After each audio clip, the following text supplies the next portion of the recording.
this is Devin from Don't Let the Ponytail Fool You, which is a channel about karate for girls. And, okay, this is the first video in a series of videos titled Karate 101. And today in Karate 101, which is where I'll show you the basics of everything. And today's basic is looking presentable. Like, for me, how you look in this sport is everything. Like, not necessarily everything, like, you don't get in trouble for having a zit on your face. Okay, me, I'm just fumbling around, not practicing what I preach, and fixing my key. Okay, so, in looking presentable, girls,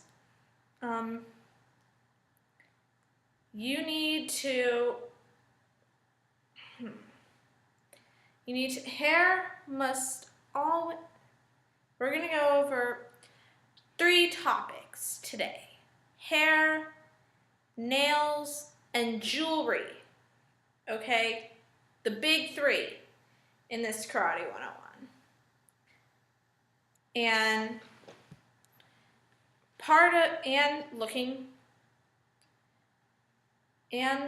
looking presentable. Okay? All 3 are the big 3 in looking presentable. Okay? Girls must always look presentable. And that falls under it's kind of a broad topic. Should I say, yeah, it's kind of a broad topic. So we're going to break it down for you. So I'm going to break it down for you in this Karate 101. And these are tips that apply to all martial arts styles: Jiu-Jitsu, Taekwondo, Rui-Ryu, Doji-Ryu. All of the above. Okay. Hair. One of the first things we're gonna go over is hair. Hair must always be tied back. As you see, my hair, it's tied back in a ponytail. Like, it has to be off your face in a ponytail, braid, 2 ponytails, whatever, as long as it's off your face. If you're like me and you have bangs, you can pin them. You can pin them back. You can twist and pin them back so that it still looks good. Like, if you have a job and you want to go after class, you can it still looks good. Like, if you have a job or you're going out and whatever, there's no time to get ready. And yeah, like, unless you have hair, I mean, you can have your hair dyed, though, unless it's a new thing where you can't have your hair dyed. Like me, I've had my hair dyed red for a really, really long time, and I just re-dyed my hair now. I just re-dyed my hair now, and looking and unless your hair is short, you can't put it half up.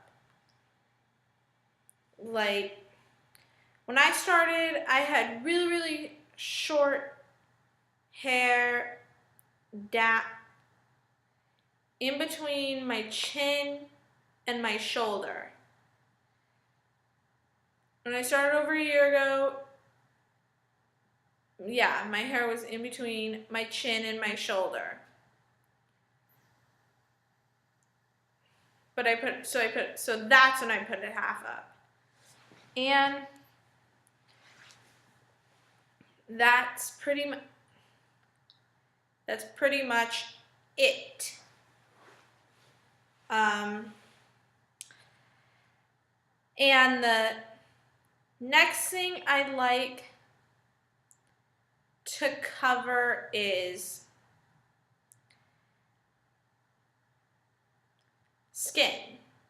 your skin. So if you have, for skin, it has to be clean. Your face has to be clean. No sports grease, no grease on it. It doesn't, because your instructor, he or she may not like your face looking all greasy. I'm not saying go put on makeup and look like a Hollywood movie star. I'm not saying that. Because that looks very unpresentable. And if you don't know how to do makeup, it ends up looking like a clown. If you're like me, when I first started doing makeup, it looked okay, actually. But yeah, no caking on makeup. But your skin does have to look presentable. If you have really thick hair, and you have a blemish, just strategically place your hair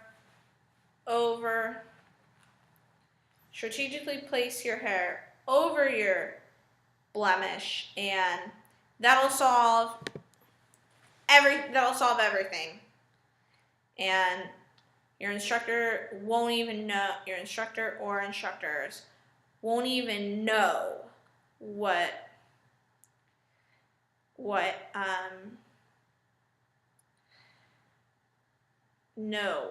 under it unless you tell them. Then that can put you in a bad spot. Okay. Next is jewelry. Jewelry has to be off at all times.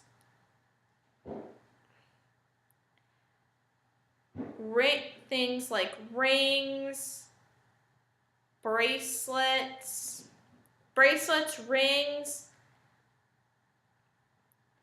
earrings, toe rings,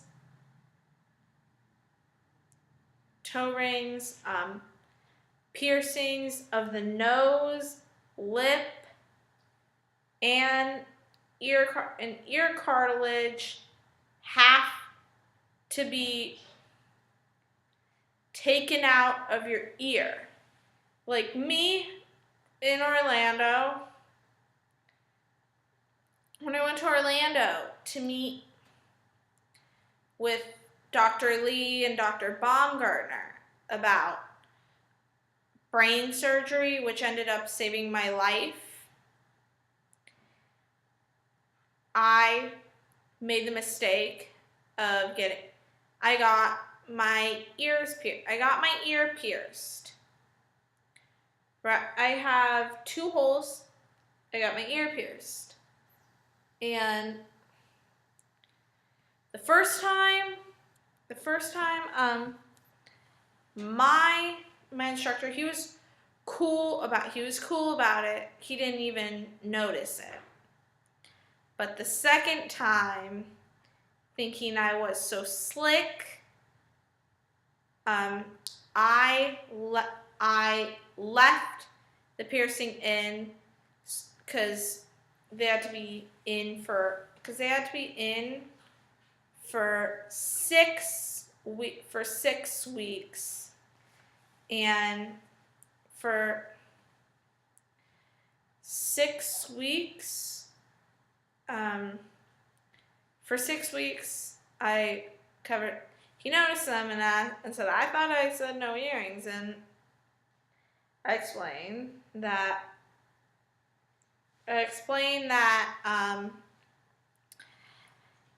I just got them pierced, fresh out of my appointment with Dr. Lee. I already have another hole that was there before the second one, but I don't wear earrings because in a punch or a kick that goes to your face, it can hurt.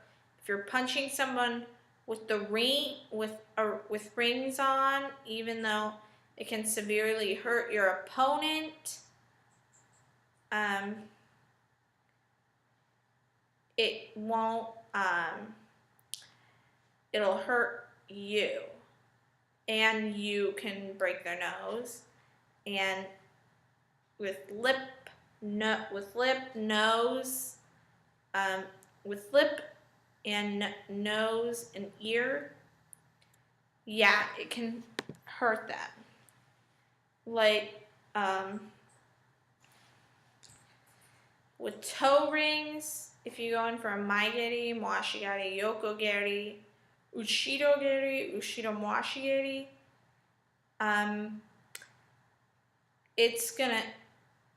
it can bruise that area, and that area is not pretty. And lastly, we're gonna go over fingernails. Like mine are trim. My fingernails are trimmed. I used to wear them long to class when I was first starting out.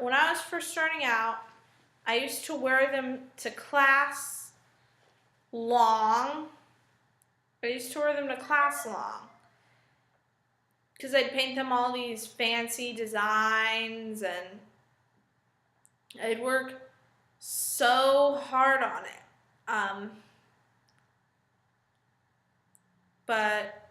And I'd take like 2-3 hours. I got them. Then I trimmed, and I was told they were a safety hazard by one of my instructors, and I forgot because I didn't know.